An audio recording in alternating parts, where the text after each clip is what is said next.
Hər kəs elədiyini almamış bu dünyadan getməyəcək. Almayanda da balasının qabağına çıxardı.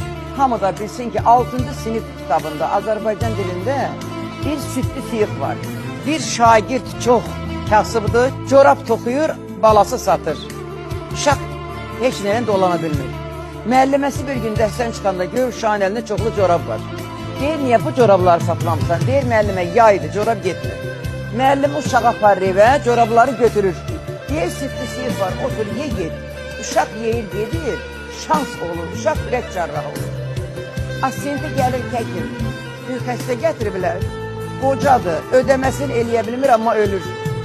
Gəlir, gör ki, müəlliməsidir. Deyir ki, əməliyyat stolunu hazırlayın, xalatımı gətirin. Asiyində deyir ki, axı ödəməsini eləyə bilmir. Deyir, neçə il bundan qabaq südlü siyıqla ödəməsini eləyir.